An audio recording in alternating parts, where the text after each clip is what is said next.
If you can't deal with the Paquito, hey, ban it out. I agree. I think Paquito should be banned. It's not like it's prioritized by Onic in a major way. And True. It's obviously not only a potential flex to gold lane, which we've seen that again, but it's just too powerful. And when you combine that with the Cho and the Barats, they have two literal solo ISO ults and moments to displace members on Onic, and that's exactly what you don't want. You want to play steady, you want to play Onic way, and so how do you do that? You eliminate the things that can disrupt you, and I feel like we should see not just a Selena ban, guys. I feel like Cho should be banned second phase if possible, and Paquito. Or pick it up early, because again, Aurora, their draft always have good gap closers, so I feel like Onic shouldn't be super, I would say, enthusiastic to have heroes that are long range, because somehow, some way, Aurora will find a way to close the gap. And Onic should take advantage of this blue side, because I think both of them really favor blue side, but they banned the Barats instead, so Atlas is up. Okay, it's still gonna be Hirara for Onic, but as you mentioned, the Atlas, even the Belleric, and the Paquito is still open. What did they want from this? Are they trying to open up Paquito early? I mean, yeah. I feel like for Aurora, because they battled the Valentina, they should be picking up the Atlas here. Atlas +1. The +1 is going to be the big question. I feel like it's not a bad time to pick up a Paquito. because he could. Oh, you're. Oh, the Uranus. Wait, Uranus And Belleric. That's interesting. Oh, but here's the thing. Uranus and Belleric are very high sustained heroes. So in terms of marksman, I can see the carry doing quite well here. yeah, but are they baiting Onic just to pick up the carry? Because if so, then they will no longer have a choice of a Paquito gold. And that's something that Aurora can eventually consider still over to their side. So Onic have to be very particular about their choices here, because the carry really looks good, but you also don't know what other range options would come out from Aurora. You don't know what Rosa's playing in mid just yet. So they will go for a Esmeralda. This is looking like a dead lane in the EXP, at least for the matchup. The gold ring is really what matters at this point. We also saw the Atlas picked up, and it did not work. It was Vamos trying to do a lot with the Atlas, and they're actually going to go away from it. Zushin, and then the Rafaela right back. We see you, buddy. Okay, Onic, this is a problem. They don't have enough bans to take out early game junglers. I feel like maybe they can take out Nolan, because I feel like Nolan with the Belleric and the Rafa, I think is just a bit too much. That was a very fast Rafa pick, and I feel like it's going to be good to deal with all three members of Onic here. Just the slowdown by itself, speeding up the Uranus, he's going to stick onto them, and here's the thing. They won't have enough damage early game to potentially deal with the Uranus. Yeah, because you're already seeing the Juicin, that's that. But also it's just mostly the Juicin and Hirara, because if you're looking at them and the possibility of them scaling, then you might have to have another source for mid to late game damage, which I feel is something that's going to be very tough for Onic, because the rotations are looking a bit too fast for Aurora. You're already expecting for them to pick up an early to mid game jungler as well. At least the Paquito's not there, but either way, I think it works out for Aurora. They'll have late game heroes as options later on. Yeah. I feel like Onic needs to pick something up like a high loss, something that can slow down Aurora here, because they're looking very fast with this Rafaela. Because Cho would have been the best option, but again, Cho gets banned out. Aurora has one more ban here, and I feel like Onic should ban out something like the Nolan. But the problem is, we just don't know. Maybe there is a surprise pick coming in the jungle later on. They might still force a Ling for all we know. But at the same time, if they go high loss, that's pretty much the same idea we saw in game number 1, where they're just going to play slow. They're going to be a lot more passive than we want them to be. And Aurora, they've been doing such a great job at baiting Onic into drafting these kinds of patterns. Yep. They've been fantastic with it. This has been a draft masterclass so far from Aurora yet again. You look at just those three heroes at the front on Aurora's side, it's going to be difficult. It's going to be an early game problem. And if you're looking at Pagu's pick here, but more importantly, the response that Onic can have after the Hereth is shown, there's got to be a win condition on the side lanes. That's the issue that Onic have faced. They have not been able to do their thing and get to late game. They have to figure that out here. I feel they need a carry here. Yeah. They just need a carry. Okay, I'm also looking at what Kiboy could actually pick up, because I feel like AoE will really matter here if they want to slow things down. Maybe. Minotaur is a great option. I was thinking of that. And you also have Sustain. So if Aurora actually go in for the dives, then they might have ways to last a bit more longer in the team fights. And if it's sustained team fights you're looking at, yes, you have the Esmeralda, but what is going to be the carry? I really feel like Minotaur carry is going to be a good enough pick. Or the Atlas is still open. It's just the gold lane here. I wonder if they want to go for a Brody. I don't think Brody is a good shot. Ranger is worse though, I think. The only reason why I was iffy about the Atlas is because I feel like at this point in the draft, you're going to settle with pickoffs. Rafa also counters the Atlas and Lucas. Unique hero. Lucas in the jungle. Or is this going to be like Lucas EXP and then Uranus jungle? This is tough. This is tough. I can see Uranus jungle as well. I think it is Uranus jungle. Oh wait, no, they change. Wait. All right, Lucas jungle then. All right, so Uranus on the EXP. I think Onic, they might have overthink this because Atlas kind of gets countered by the Rafa with the speed up and slow down. Yep. The Granger, I think it's just because his Kelra's comfort. I don't think it's going to be good enough though. You can't really burst down Aurora. And even if you do, there's a passive that Rafaela can utilize to just bring them back in action. So this is looking like a really good game for Aurora, honestly. It feels like more of the same, the early game problem. Don't know if Onic have found a solution, but this is the time to test their theories because they are only a few games away from getting knocked out. Aurora trying to go 2-0 up here over Onic. And the game begins. So far, the statement has been set by Aurora. Hey, we've already taken game number 1, and we're still going to be whipping out some new tech against Onic. And look at this. Once again, we do see the Rafaela, this time paired up with 2 tanky boys, a particular Leonin who scales up very, very quickly and very, very deadly, and of course, the man himself, Lucas. Well, I love this. Again, some unique heroes come through. Leave it up to Aurora Gaming and Coach Midnight to make this happen.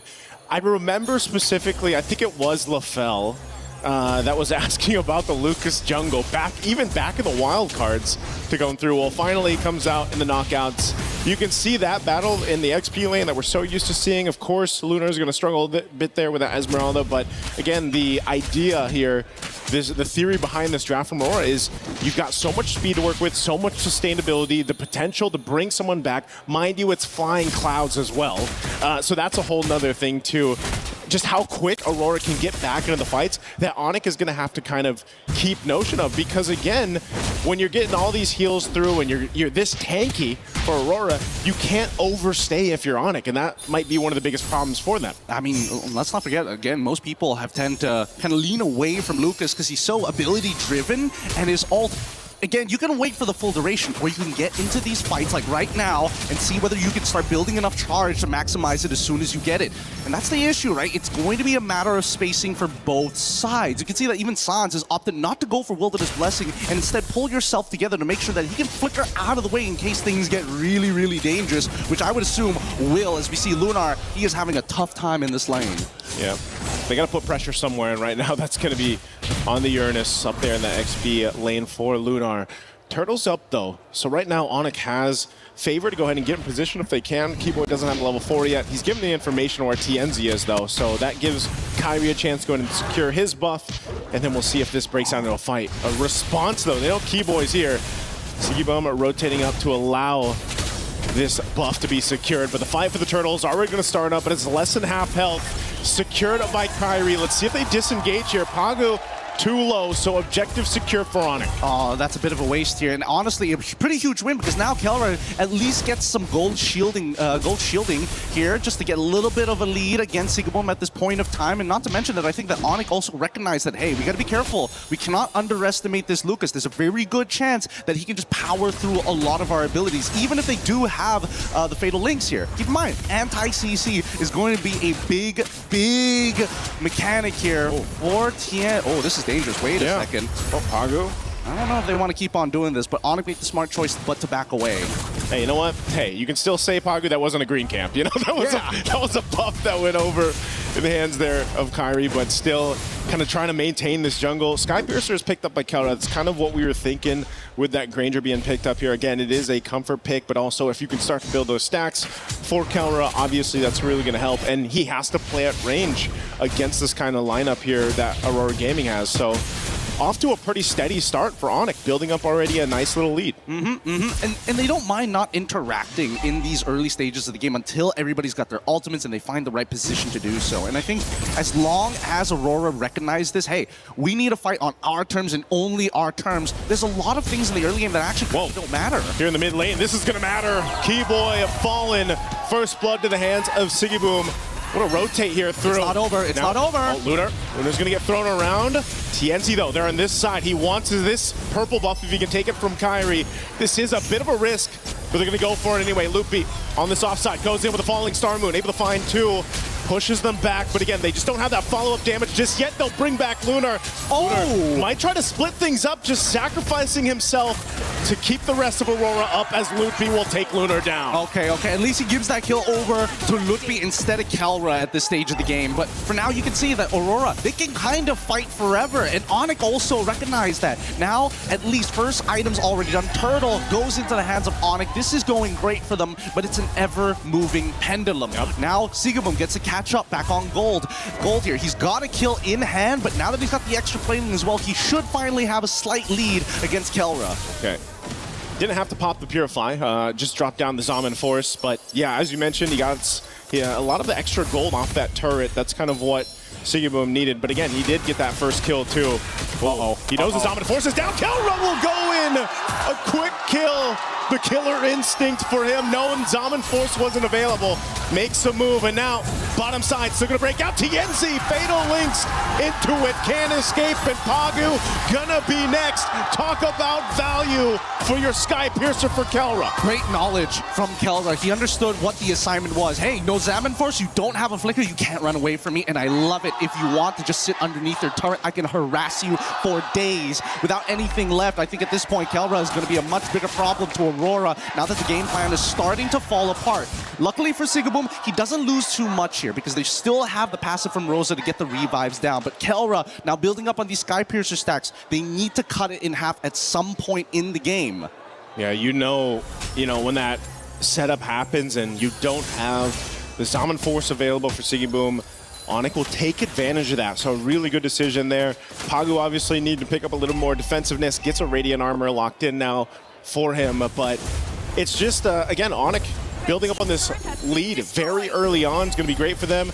Turret going down up top side. It looks like Sigiboom should be able to get that one, but now Lunar could possibly be in trouble. The rest of the teams here, though, is tanking enough. Picks up a Dominance Ice, but this Turtle is up. Are we going to see 3 for 3 for Onic in the Turtle department? Probably. They're going to have to contest this, I suppose, but the lead isn't looking too good. And I think the real question is whether or not Kelra is going to be here for the fight. And it looks like he is. They've already taken the tier 1s on both sides, both, again, losing lanes for Aurora at this stage, considering everything that has happened. But if they can find the opening, and here comes Lunar. Yep, they're going to go for it. Lunar just blasted down, though. Has to pop the Consecration. TNZ looking for his own opening. Wrath the Dryad locks down Keyboy. They get thrown out by the Lantern, and Loopy's gone. Kelra flickering defensively. They're going to fight it out. Kyrie able to get the Turtle. Taking out Pagu, too. It's a trade. And now with the speed, they're able to get some distance here for Aurora Gaming. They're going to go ahead and respawn, revitalize Pagu back up. They lost the objective fight, but it looks like Aurora still willing to take these fights. That was beautiful stuff. Like, Lunar got a lot out of Onic. Sans even using his ult as well, making sure that they got basically everything down. Kelra trying his best, but Pagu switches the role with Lunar to get right in front of Kelra's face to make sure that nobody else needs to die here. If one person dies, that's totally fine. 2 people, too much. Ooh, Malefic Roar now picked up too. Again, a final, well, Fatal Links, instant kill. Eventually, you're not going to be able to just keep respawning Pagu now. Whoa. Again, Sans up here in the front of it all. Rosa trying to get away too. This is a messy fight in between 2 turrets as they back off. Meanwhile, up top, Sigiboom, he's been dealing with a lot of pressure on this Harith. I mean, Onic now is not letting up in the jungle. Yeah, it's really tough for TNZ at this stage. Unfortunately for TNZ, in this matchup against Kyrie, on Hirara, I don't think it's very easy because unfortunately for TNZ, a lot of Lucas's moveset, it's one-dimensional. You don't have a way to kind of delay the timings of it. You don't have a way to kind of come from different angles. It's very straightforward. I run you down. I'm pushing you back either into my team or away from my team. but Hirara is so different, especially with the iframes as well. Oh, this could be a punish. Pago could be in trouble again. Doesn't have a flicker available. The rest of the team has to help support him up. Oh, no. They're going to throw themselves into the fight. Lunar trying to get away. And now Pago on the disengage too. Loopy up in the front side. They call it off though. They don't want to overcommit to this. They see the purple buff is up. They're going to put some pressure here. Kyrie goes in, and TNZ doesn't have the purple. Yep, but that means that Kyrie doesn't have Retribution. So far, this could be a forced fight here. They know that Keyboy doesn't have the Fatal Link, so they have a very short window to try and punish. But so far, Lunar has not been able to open up the map convincingly because of the fact that he's been Oh no. Flicker forward, Wrath the Dryad, Lunar taking some shots, the Rapsy shots. Kelra gets a kill, Sky Piercer proc, TNZ gonna follow by Kyrie's hand, and looking up to load up Rosa. A double for Kelra. They ignore the Lord, they go for Pago. Pago, where's the tree to run here, man? Being chased down by Sans and Kelra. Couple shots of the Rhapsody, and boom, another. Man, Sans and Kelra are playing out of their minds right now. Sans, hyper-aggressive, your really big punishes on TNZ, making sure, like, even though TNZ has anti-CC, doesn't necessarily mean he's safe, right? He still needs Rosa to bail them with the extra movement speed to help close that distance, because that's Lucas's biggest problem, right? TNZ jumps into the middle of this fight, tries to make something happen by pushing Lutfi out of the way, but unfortunately, the entire time, Sans is just building up the butterfly stacks on top of him. Rosa can try and bail him out of there, but once you are committed to the lightning, to the quick step, it's just too much to handle. And I think they just need to take a breath here. Think about it for a moment. So far, their main win condition is going to be Sigabum. The early game is done for Aurora. Yeah, this is tough too, because meanwhile, when all that happened, there was a great kind of split push happening with Onic. You know, Loopy taking out that top turret, that defense shield. You can see it here in the mid too, being down max stacks here for Kelra. Just so much value on this Granger. It's comfort for a reason, and now they're knocking on the base turrets of Aurora Gaming as the mid turret falls. Lord makes its way down bot. Lunar, half health already, even on this Uranus. He's gonna pop the Consecrate. All turrets are gonna be stripped out of the base of Aurora Gaming. But now with Onic, a 10,000 gold lead. They dealt with this in game one, and now it's their turn. Keyboy looking for an opening here. Lord's gonna be worked on. Keyboy jumps on in. Final. Oh, Fatal Links comes through on 3. Still on the defense too. They got to hold it together. Kelra firing off the backside. He's got the space to work with. Siggy Boom. All the shields in the world. They got to go heal back up, but the crystals are already going to be locked on.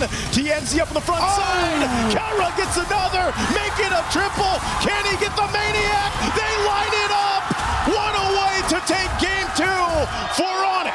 A convincing win for Onic. Sans, man. Gilak Sans is back, and not to mention